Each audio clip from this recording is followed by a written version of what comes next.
Bien, amigos, estamos de vuelta con más de noticias en vivo. En esta parte del programa recibimos a nuestra siguiente invitada. Se trata de María Carolina Uzcategui, presidenta de Conce Comercio. ¿Cómo está, María Carolina? Gracias por estar acá con nosotros. Muy buenos días, Ana. Un placer estar de nuevo con ustedes. Bueno, a ver, enfrentamos un segundo megapagón que la verdad fue como en fases en algunas ciudades.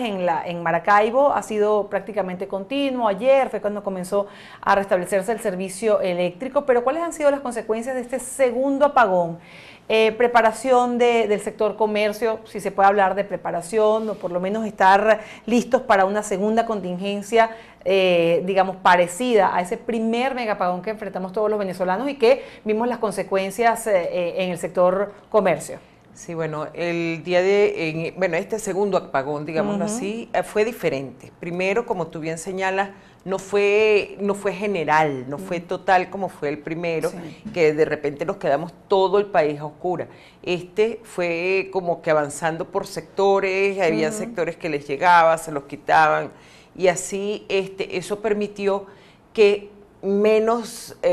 hubiera menos pérdidas, hubo menos pérdidas en el tema de alimentos que se hayan deteriorado, que se hayan dañado, puesto que las cadenas de frío más o menos se mantuvieron en algunos casos.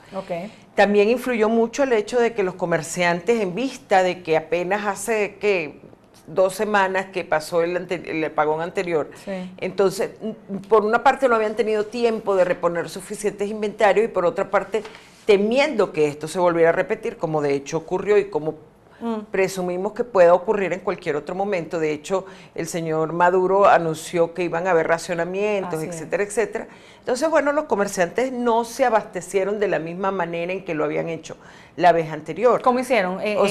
Menores cantidades. Están colocando órdenes por menores cantidades, de manera tal que en caso de que algo de nuevo ocurra, pues las pérdidas sean incluso menores.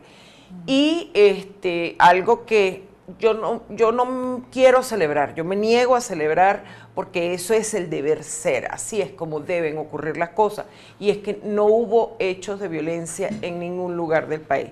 Hasta ayer tarde se temía que en Maracaibo nuevamente hubiera, ¿no? Pero no, hubo bastante vigilancia, las fuerzas del orden público en todo el país, tanto las regionales como las locales como las militares.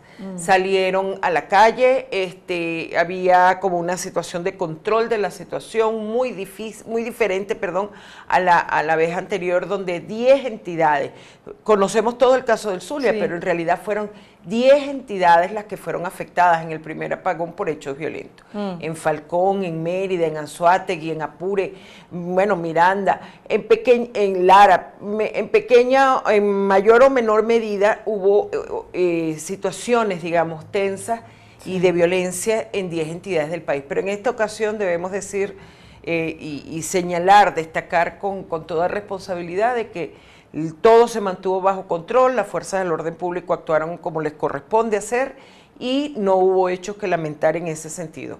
Sí, largas colas en las estaciones de servicio para abastecerse de combustible, creo que fue el principal temor por lo que pude observar y por las referencias que me daban de los diferentes estados, largas colas para abastecerse de combustible, y de resto pues el país, digamos que más o menos trató de tomárselo como debe ser. Claro, con más planificación, un poco, pero llama la atención que en esta oportunidad sí estuvieron los cuerpos de seguridad atentos para impedir cualquier acto vandálico, porque a fin de cuentas eso es lo que es un saqueo.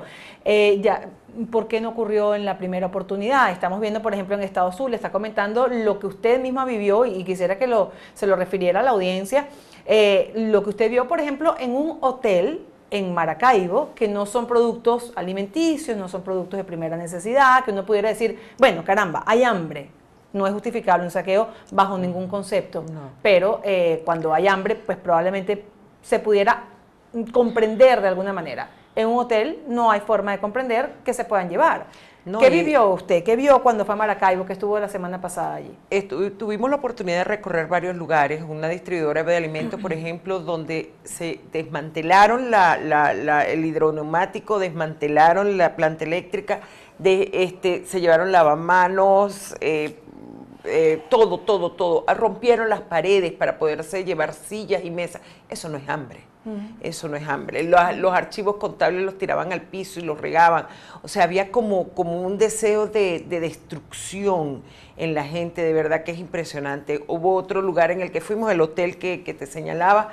Allí fue dantesco lo que vimos. Los techos los rompieron, el yeso, para arrancar cuanto cable, cuanta lámpara hubiese podido hacer. No quedó una sola alfombra en todo el hotel, un solo marco de ventana. Lo que no pudieron llevarse lo destruyeron, como fue el caso de los espejos en los ascensores y de los topes de granito que los arrancaban, me imagino que con cincel y martillo, y al dañársele a algunos los tiraban en el piso para destruirlo. O sea, fue una cosa de verdad, y lo insólito de todo esto es que a 50 metros del hotel había una tanqueta estacionada. Entonces uno no comprende, tal vez es que, no sé, porque estos hechos no duraron minutos, duraron 3 días. 3 días saqueando ese hotel puntual. Ese hotel. Hubo otro centro comercial que también lo saquearon. Estuvimos en las instalaciones de Pepsi, también impresionante cómo dejaron las gandolas en el piso, o sea, todo lo que se pudieron llevar, se lo llevaron, pero en este otro centro comercial me llamó la atención, no solo el hecho de que hubiese una casilla policial al frente del centro comercial, y lo desvalijaron por completo, sino que contaban uno de los propietarios que ya cuando estaba casi yéndose la gente, es que llega la policía, lanzan una bomba lacrimógena e incendian el centro comercial. O sea, fue de verdad... Uno no comprende qué pasó allí, porque esos efectivos policiales no llegaron con este gobernador o este alcalde. O sea, había una función clara que cumplir. ¿Por qué no lo hicieron? Claro. Fíjese que nombra Pepsi, Empresas Polar, y vimos la semana pasada un video de Lorenzo Mendoza dirigiéndose a sus empleados diciendo, bueno, que a pesar de los daños que habían sufrido, seguirían trabajando por el país. Pero uno entiende que Empresas Polar es una empresa grande desde el punto de vista económico, financiero. Tiene músculo, como decimos en criollo acá en Venezuela. ¿Cómo hace, por ejemplo, un comerciante, ese dueño de ese hotel, que sencillamente acabaron con él por completo? O pequeños comerciantes que lo vieron perder todo en cuestión de horas y están pensándoselo, o cómo pueden hacer para reabrir sus negocios, María Carolina. Bueno, fíjate que el caso de la distribuidora de alimentos, en el caso del hotel sí, la señora que estaba allí, los propietarios, uno está muy mayor, muy enfermo, y el otro estaba fuera del país. No pudimos conversar con ellos directamente, pero en el caso de la distribuidora de alimentos que fuimos al comienzo, me llamó mucho la atención que estaban haciendo reparaciones, ¿no? Las paredes que habían roto y todo eso. Me decía, bueno, liquidamos los 60 empleados que trabajaban aquí.